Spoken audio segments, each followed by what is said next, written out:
이 시각 주요 뉴스입니다. 김상조 청와대 정책실장이 강남 지역의 부동산 가격을 안정시키는 게 1차 목표고 모든 정책을 준비하고 있으며 필요할 때 전격적으로 시행할 계획이라고 밝혔습니다. 사립유치원이 원아와 학부모의 동의 없이 무단 폐원한 경우 정신적 손해를 배상해야 한다는 법원의 첫 판결이 나왔습니다.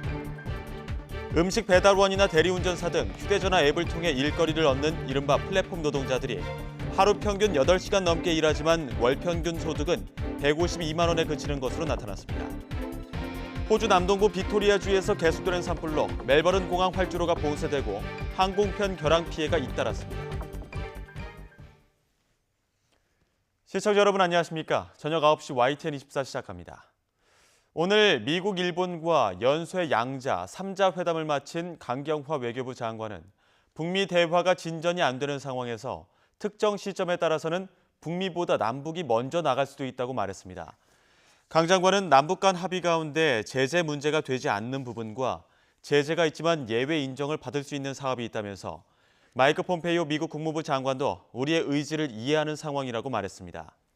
호르무즈 파병과 관련해서는 미국은 호르무즈 해협에 이해관계가 걸린 나라가 다 기여해야 한다는 기본 입장을 갖고 있다며 우리도 기여해야 하지만 국민과 기업 안전, 이란과의 관계 등을 고려해 결정을 내려야 한다고 신중론을 폈습니다. 김현철 통일부 장관은 동아시아 철도 공동체 구성을 위한 핵심 노선 가운데 하나인 동해 북부선이 이제는 결실을 맺을 차례라고 강조했습니다. 김 장관은 오늘 프레스센터에서 열린 사단법인 희망내일 창립 10주년 정책 세미나에서 올해는 남과 북이 끊어진 철도와 도로를 연결하기로 합의한 지 꼭 20년이 되는 해라며 철도 역시 관계 개선 카드임을 내비쳤습니다. 남북 간 철도 연결 사업은 크게 경의선과 동해선으로 진행돼 왔으며 특히 동해선은 남측 강릉에서 제진까지의 104km 구간이 아직 단절된 상태입니다. 모테기 토시미스 일본 외무상이 미국 샌프란시스코에서 열린 한일 외교장관 회담에서 강제징용 문제에 대해 한국의 책임으로 해결책을 제시하라고 거듭 요구했습니다. 두 장관은 한일 외교장관 회의가 끝난 뒤 따로 만났고 징용 문제 해결을 위한 한일 외교당국 간 의사소통을 계속하는 데는 의견이 일치했다고 교도통신은 전했습니다. 문재인 대통령이 급격하게 오른 부동산 가격은 원상 회복을 목표로 하겠다고 밝힌 가운데 청와대 고위 관계자가 강남 4구 집값 안정을 1차 목표로 제시했습니다. 부동산 매매 허가제까지 거론되는 등 부동산 가격 하향 안정화에 대한 강한 의지를 쏟아내고 있습니다. 신호 기자가 보도합니다. 문재인 대통령은 신년 기자회견에서 부동산 대책의 목표는 단순히 인상을 억제하는 것이 아니라고 했습니다. 급격한 부동산 가격 상승분을 원래대로 되돌리겠다고 밝혔습니다. 일부 지역은 정말 우리 서민들이 납득하기 어려울 만큼 그리고 위화감을 느낄 만큼 그런 급격한 그 가격 상승이 있었는데 그런 급격한 가격 상승들은 원상 회복되어야 한다고 생각합니다. 바로 다음 날 청와대도 추가적인 설명에 나섰습니다. 김상조 정책실장은 문 대통령의 원상 회복 표현을 하향 안정화로 다소 누그러뜨렸습니다. 첫 목표는 서울 강남입니다. 9억 이상의 고가, 10억 이상의 초고가가 몰려있는 일부 지역, 네. 솔직히 말씀드릴게요. 강남 4구. 네. 거기에 가격을 안정시키는 것이 1차적인 목표입니다. 15억 원 이상 아파트에 대한 은행 대출을 금지한 지난달 부동산 대책이 효과를 거두고 있다고 진단하면서 조만간 서울 일부 구는 집값이 떨어질 것으로 내다봤습니다. 강기정 정무수석은 부동산 매매 허가제를 도입해야 한다는 주장도 있다고 소개했습니다. 투기적 수단으로 삼는 사람들에게는 매매 허가제까지 도입해야 되는 거 아니냐라는 이런 주장에 우리 정부는 귀를 기울여야 한다고 생각합니다.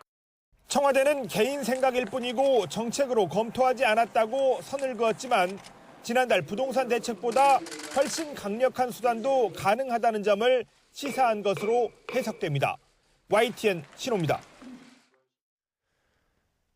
통계청 집계 결과 지난해 12월 일자리 증가폭이 50만 명을 넘기면서 지난해 연간 일자리 증가폭이 30만 명대를 회복해 고용률은 60.9%로 97년 이후 22년 만에 최고치를 기록했습니다.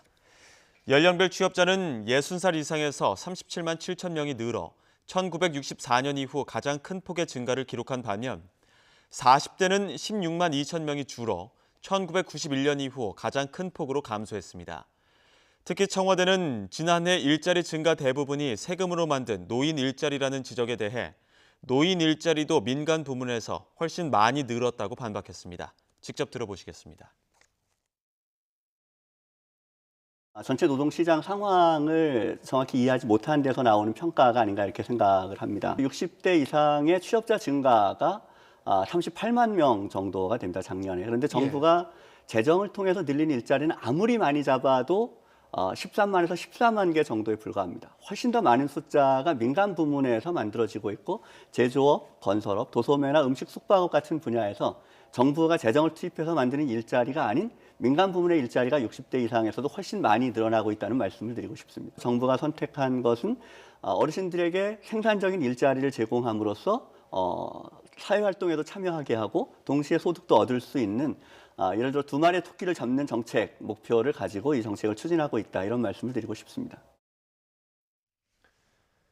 더불어민주당이 4.15 총선 1호 공약으로 전국 무료 와이파이 시대를 발표했습니다.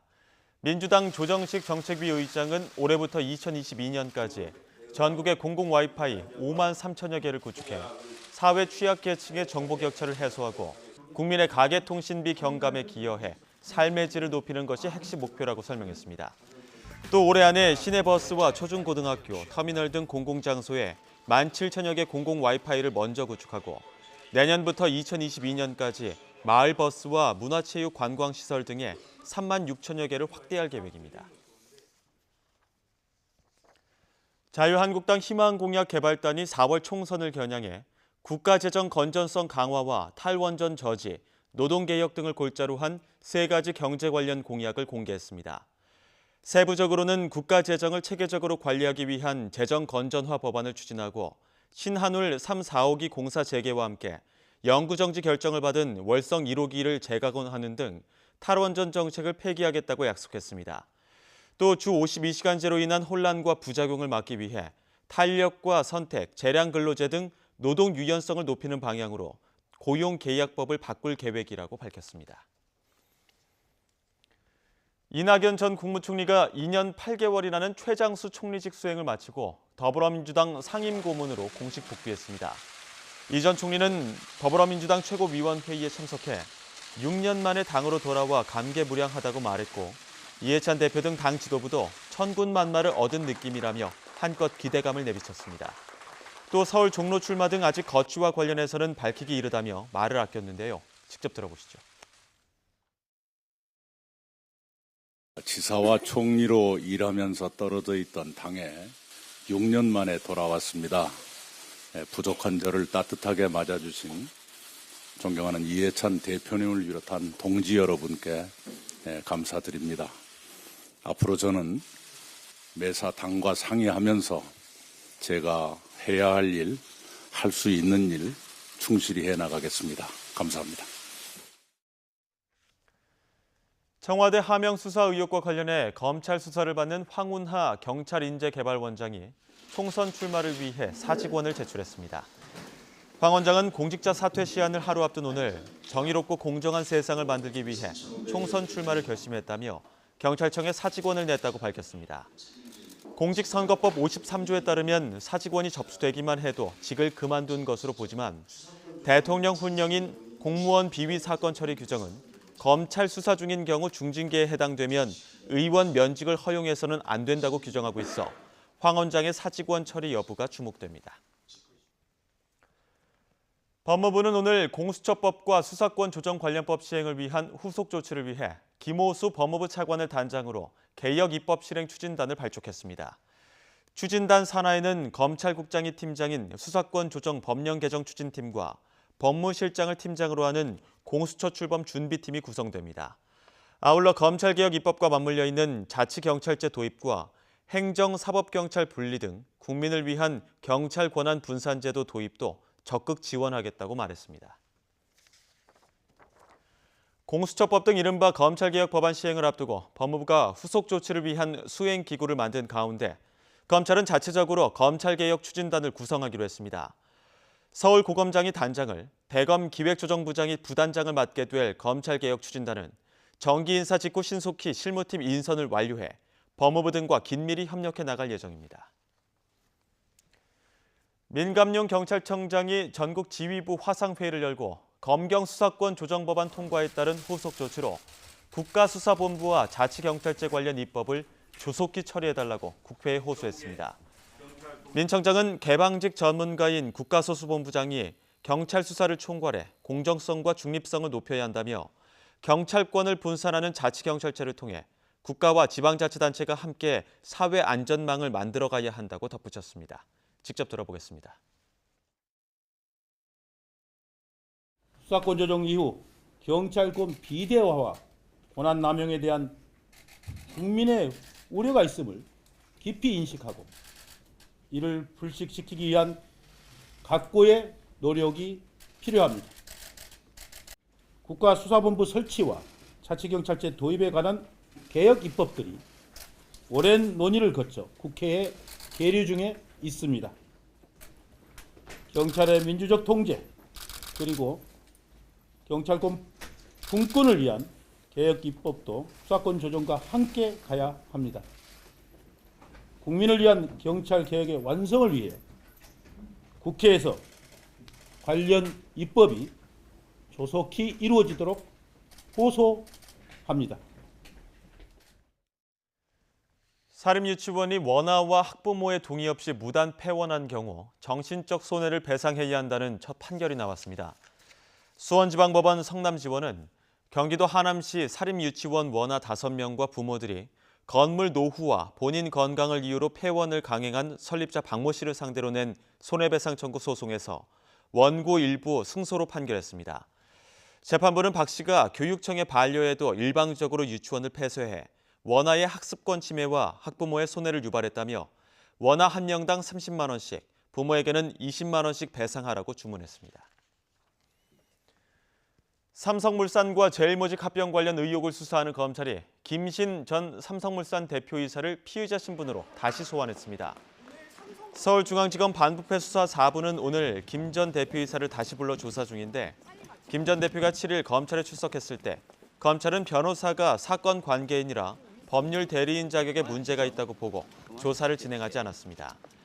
검찰은 2015년 합병 직전 이재용 삼성전자 부회장에게 유리한 합병 비율을 만들기 위해 삼성물산이 해외 공사 수주 등 실적을 축소하는 방식으로 회사 가치를 고의로 떨어뜨렸다고 의심하고 있습니다.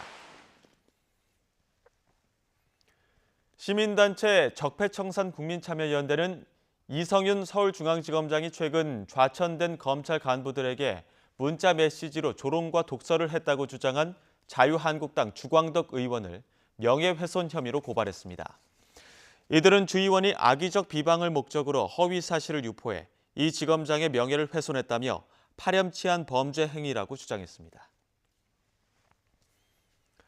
금은방에 든 강도가 달아나다가 시민들에게 맨손으로 잡혔습니다. 강도를 잡은 시민은 동네를 지켜온 방범대원이었습니다. 박종혁 기자가 보도합니다. 경남 김해시의 한 주택가에서 남성이 뛰어갑니다. 다리가 꼬인 듯 넘어지면서도 바로 일어나 뒤도 돌아보지 않고 다시 뜁니다. 그 뒤를 시민이 불이 나게 쫓아가 몸싸움 끝에 이 남성을 제압합니다. 시민에게 붙잡힌 남성은 금은방에서 강도 행각을 벌이고 달아나는 길이었습니다. 둔기로 금은방 주인을 때렸는데 빗맞아 의식이 멀쩡하자 범행을 포기하고 달아났습니다. 하지만 주인의 도움 요청을 받은 주민이 200m를 쫓아가 붙잡았습니다. 맨몸으로 강도를 잡은 사람은 다름 아닌 동네 자율방범대원 이인호 씨. 이 씨는 도둑이야라는 소리에 그저 반응했을 뿐이라며 덤덤하게 당시 상황을 설명했습니다. 그 피를 흘리시면서 이제 건빵 사장님이 내려오시길래 흰옷 입었던 그분은 이제 달아나고 있었고 그래서 쫓아가면 잡을 수 있을 것 같다 이제 그런 생각이 들어서 피를 좀 많이 흘리시길래 잡아야 되겠다 싶더라고요. 그래서 경찰은 금은방 강도에 대해 강도 상해 혐의로 구속영장을 신청했습니다. 또 강도를 잡은 이 씨에게 경찰청장 표창을 수여하기로 했습니다.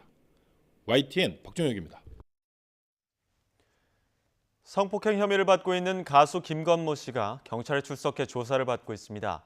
서울 강남경찰서는 김건모 씨를 상대로 2016년 8월 논현동 유흥업소에서 여성 종업원을 성폭행했다는 의혹을 조사하고 있습니다. 오늘 오전 10시 20분쯤 모습을 드러낸 김 씨는 지하 주차장을 통해 조사실로 이동했고 혐의를 인정하는지 등을 묻는 취재진 질문에는 답하지 않았습니다.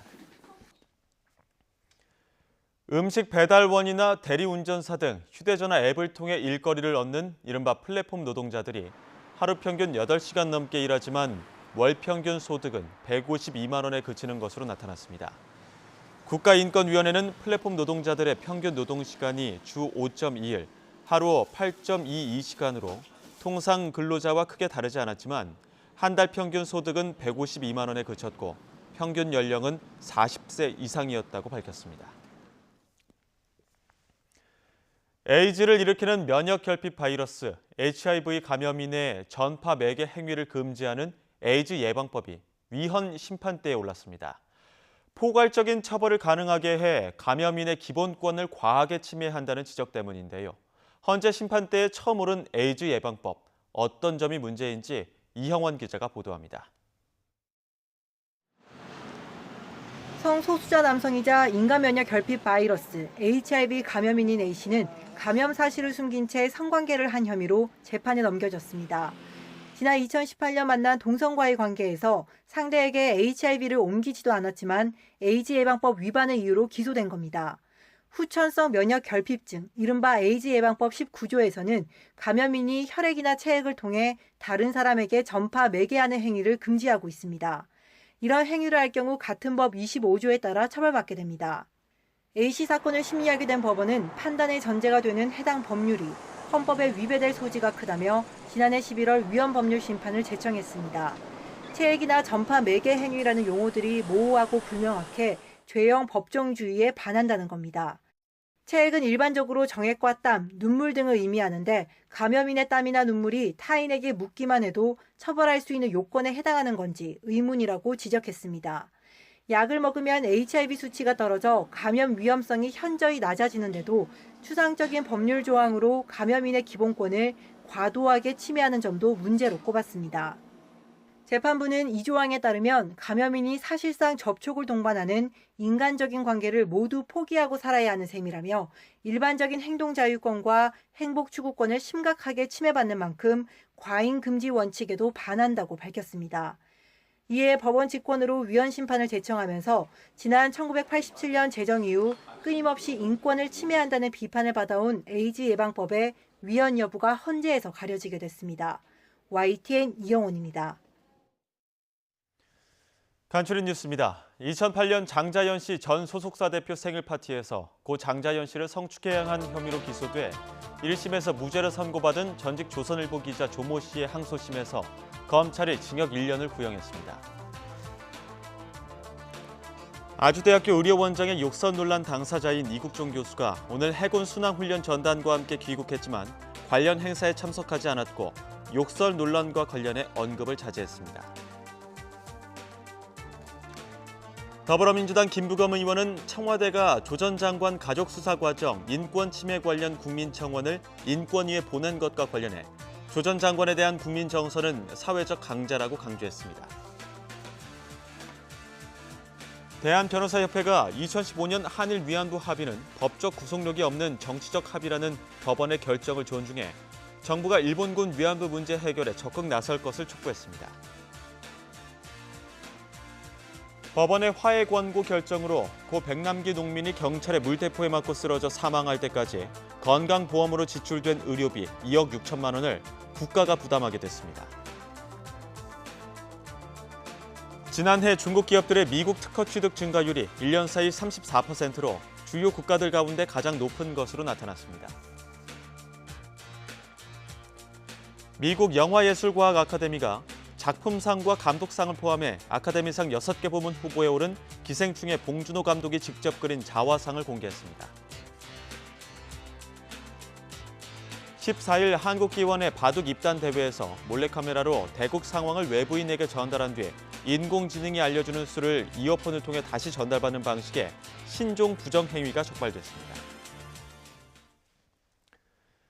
중국 우한에서 발생한 집단 폐렴이 사람 간에도 전파될 가능성에 대해 중국 보건당국이 처음으로 인정했습니다.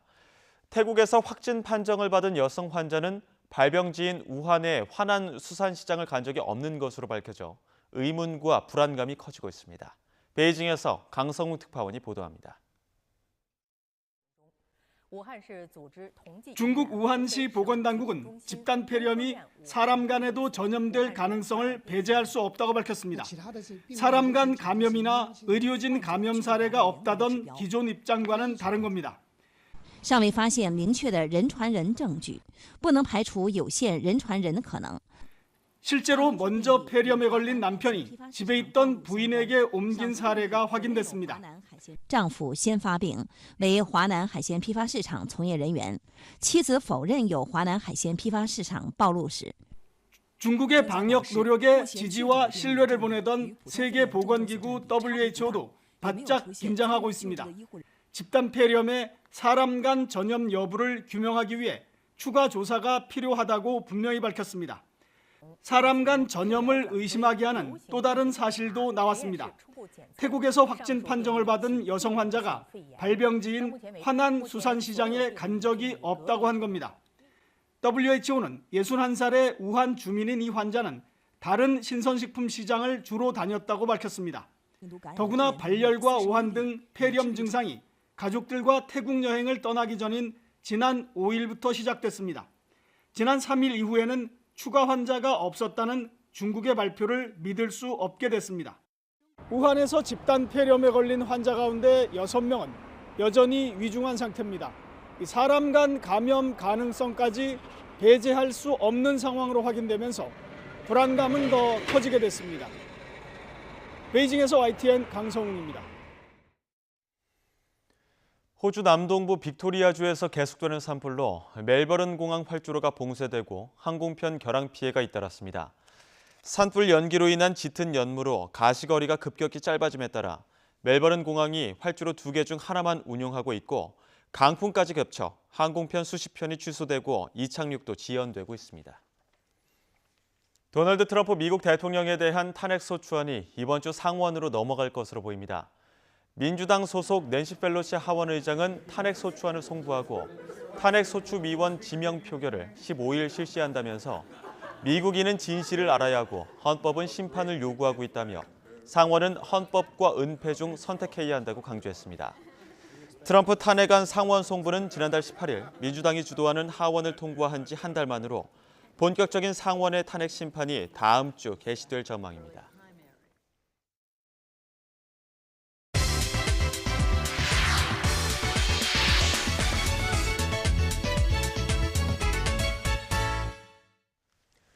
네트워크 뉴스입니다. 박원순 서울시장이 국내 지자체장 가운데 최초로 현지 시각으로 14일 미국 워싱턴 DC 상공회의소에서 연설하면서 오늘이 바로 한반도 투자의 적기라고 강조했습니다. 또 서울 투자를 망설이는 가장 큰 이유는 북한이라는 지정학적 리스크인데 경제 성장에 대한 목마름이 결국 북한을 개방과 민주화로 이끌 것이라고 말했습니다. 서울시는 올해 구릉지 이동 편의 개선 사업 대상지 8곳 안팎을 선정해 내년 말까지 경사형 엘리베이터와 모노레일 등 맞춤형 이동 수단을 설치한다고 밝혔습니다. 이번 사업은 2018년 박원순 시장이 강북구 삼양동 한 달 살이 이후 내놓은 지역균형 발전 정책 구상 중 하나입니다. 서울시가 설을 앞두고 시장 상인을 울리는 대부업체에 대한 단속에 나섭니다. 이달 20일부터 다음 달 28일까지 시장 주변에 있거나 불법 대부 광고 혐의가 있는 대부업체 101곳을 자치구와 함께 집중 단속할 계획입니다.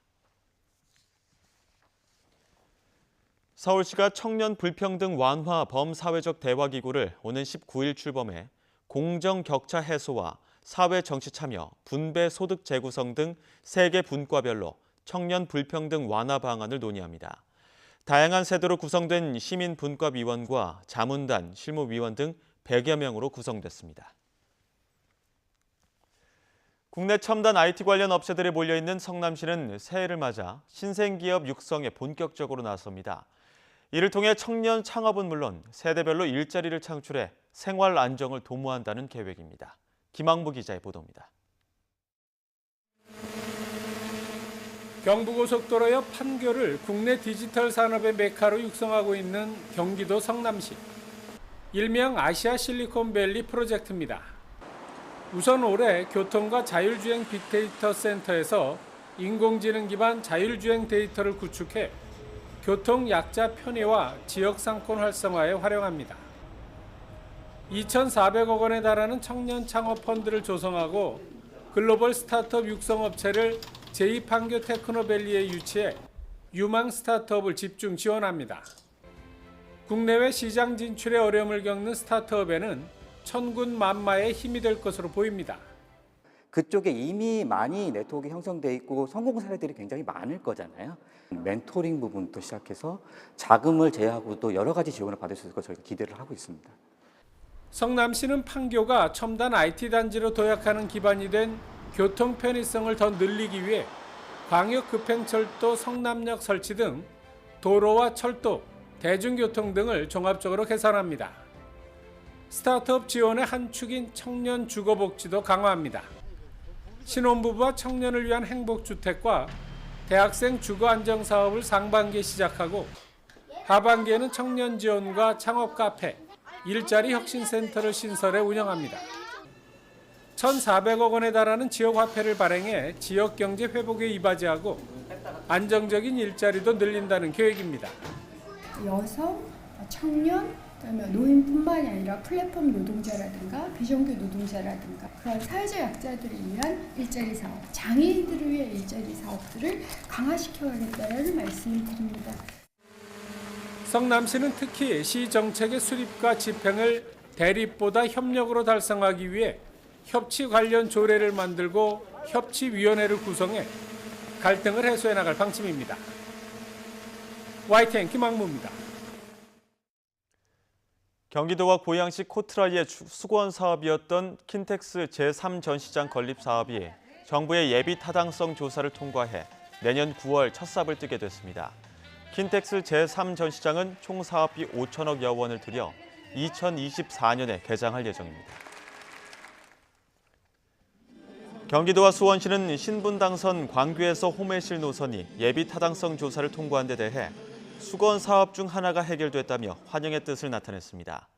신분당선 광교에서 호매실 노선은 이미 개설한 광남에서 광교 노선에서 연장되는 노선으로 9.7km 구간에 4개의 역이 들어섭니다.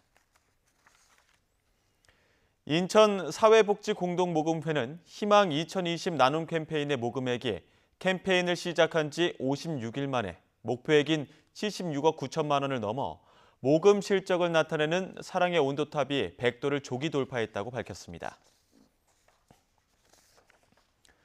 인천시는 시립도서관 개관 100주년을 기념하는 도서관을 검단 택지개발 2단계 사업지구의 근린공원에 미추홀 도서관급의 대형 도서관으로 건립하기로 해 오는 2022년 착공할 계획입니다.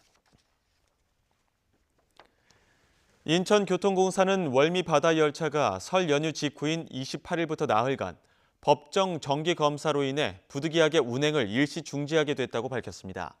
월미 바다 열차는 지난해 10월 개통해 석 달 동안 10만 명이 넘는 관광객이 방문하는 등 인천의 명소로 자리 잡았습니다.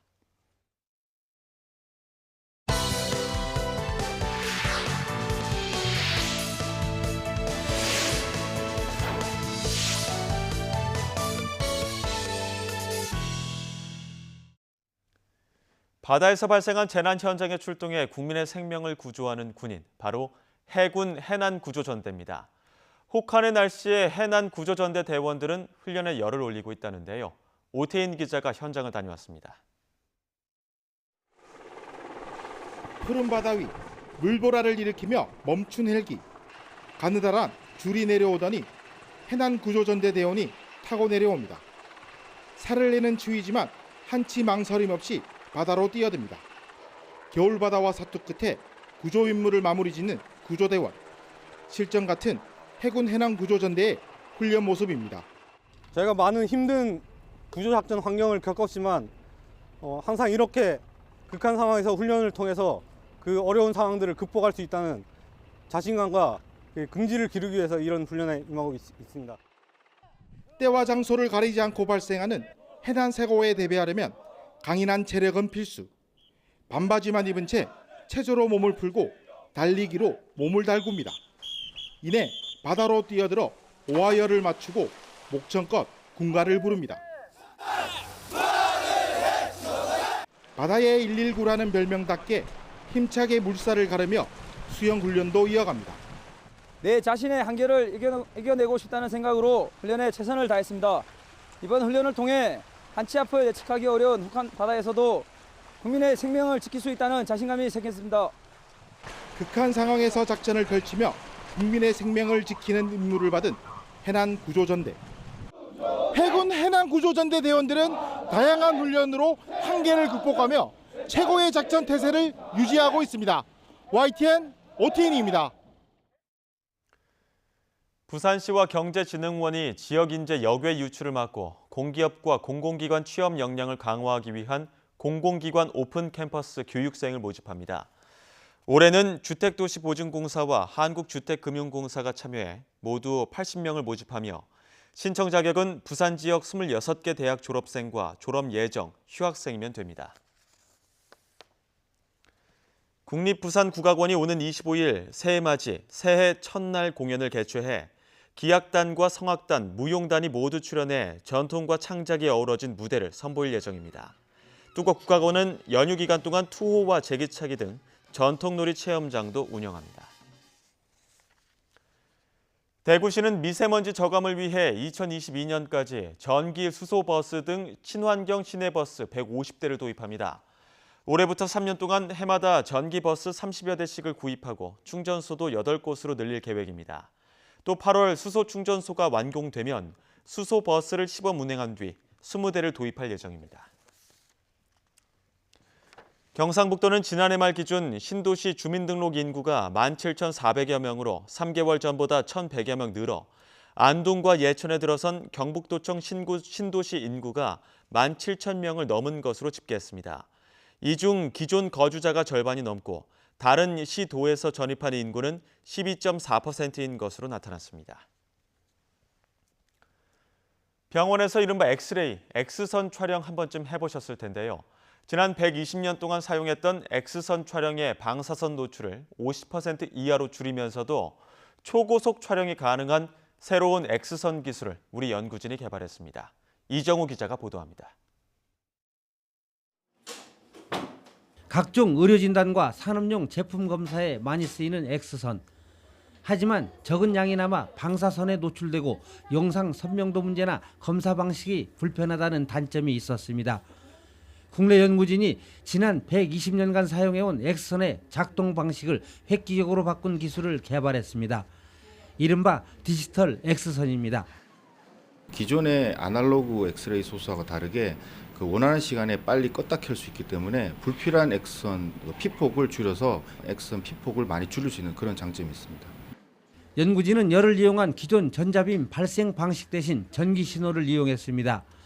전기 신호로 전자가 방출되는 정도를 직접 제어하기 때문에 필요한 순간에만 X선을 방출해 방사선 노출을 기존의 반 이하로 줄였습니다. 이와 함께 수백 나노초 수준으로 전류를 제어해 기존 방식보다 10,000배 이상 빠르고 정밀하게 촬영할 수 있다고 설명했습니다. 방사선 피폭량을 대폭 줄일 수 있는 이 기술은 국내 의료 전문 기업에 이전돼 상용화에 들어갔습니다. 전량 수입에 의존하던 아날로그 엑스레이 소스를 혁신함으로써 단순 국산화를 넘어 세계 주도권을 잡는 그런 계기가 될 것으로 생각됩니다. 인류 건강과 영상 장비 산업의 세장을 연 것으로 평가되는 이번 연구 성과는 미국 응용물리학회와 나노테크놀로지 등 유명 학술지에 실렸습니다. YTN 이정호입니다. 허태정 대전시장과 일행이 문희상 국회의장을 만나 대전 시민의 꿈과 희망, 혁신도시 지정 촉구 서명부를 전달하고 혁신도시 지정에 대한 적극적인 지원을 요청했습니다. 대전시는 지난해 8월부터 12월까지 서명운동을 통해 시민 81만 4천여 명의 서명을 받았습니다. 카이스트 신소재공학과 박찬범 교수와 스티브 박 교수 공동연구팀이 혈액 한 방울로 알츠하이머병과 관련한 4종의 바이오마커의 농도를 측정해 민감도 90%, 정확도 88.6%로 알츠하이머병을 진단할 수 있는 센서를 개발했습니다. 나노종합기술원은 12인치 반도체 테스트베드의 성공적 추진을 위해 국내 반도체 장비 기업 대표들과 간담회를 열었습니다. 기술원은 일본의 반도체 수출 규제 극복 및 반도체 후방 산업 육성을 위해 지난해 9월부터 12인치 반도체 테스트베드 구축을 추진하고 있습니다. 울산시가 출산 장려를 위해 함께 키우고 돌보는 울산형 복지 대책에 시 전체 예산의 30%인 1조 1,300억 원을 투입해 첫째 자녀부터 출산 지원금을 지원하고 3자녀 이상 출산 가정에는 상하수도 요금 감면을, 4자녀 이상 가정에는 렌터카를 지원합니다. 울산시는 최근 정부에 개놈산업 규제 자유특구 지정을 위한 사전 협의 대상 공모 신청서를 내고 정부 관계자와 협의를 진행 중이라고 설명했습니다. 특구로 지정되면 개놈산업 데이터 확보와 저장, 분석과 활용 분야 규제가 해소되고 기준이 마련될 것으로 기대하고 있습니다.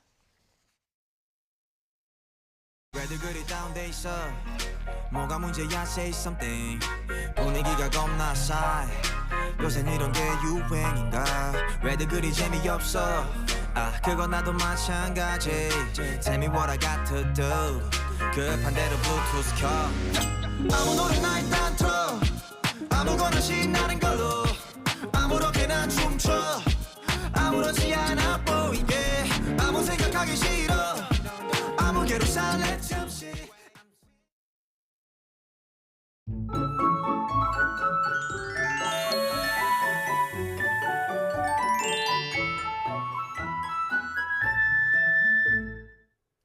오늘도 예년 이맘때 한겨울 추위가 이어졌습니다. 찬바람이 불며 낮 동안에도 제법 추웠는데 내일도 경기 북부와 강원 일부 지역에 한파주의보가 계속되는 가운데 서울 아침 기온이 영하 5도, 대관령 영하 12도, 대전 영하 4도, 대구 영하 3도까지 떨어지는 등 오늘만큼 춥겠습니다. 낮 기온도 서울이 3도, 대전 5도, 광주 5도, 부산 8도로 오늘과 비슷하거나 조금 높겠습니다. 내일은 전국적으로 구름만 간간히 지나겠습니다. 또 미세먼지 걱정 없이 공기도 깨끗할 것으로 보이는데 다만 별다른 눈비 소식이 없어 대기가 점점 더 메마르겠습니다. 특히 동해안을 중심으로 건조주의보가 계속되고 있는 만큼 화재 예방에 각별히 유의해 주시기 바랍니다. 이번 추위는 모레 낮부터 점차 누그러지겠고 모레 밤에는 동해안에, 휴일 오후에는 중서부와 전북, 제주도에 비나 눈이 내릴 것으로 전망됩니다. 지금까지 날씨 정보였습니다. 이낙연 전 국무총리가 민주당에 공식 복귀하면서 이 전 총리와 박근혜 정부에서 총리를 지낸 황교안 한국당 대표의 종로 맞대결 성사 여부가 주목됩니다. 이낙연 전 총리는 아직 거취와 관련해 밝히기 이르다며 말을 아꼈고 황교안 대표도 즉답을 피했는데요. 잠시 뒤 나이트 포커스에서 살펴보겠습니다. 밤 9시 YTN24 마칩니다. 고맙습니다.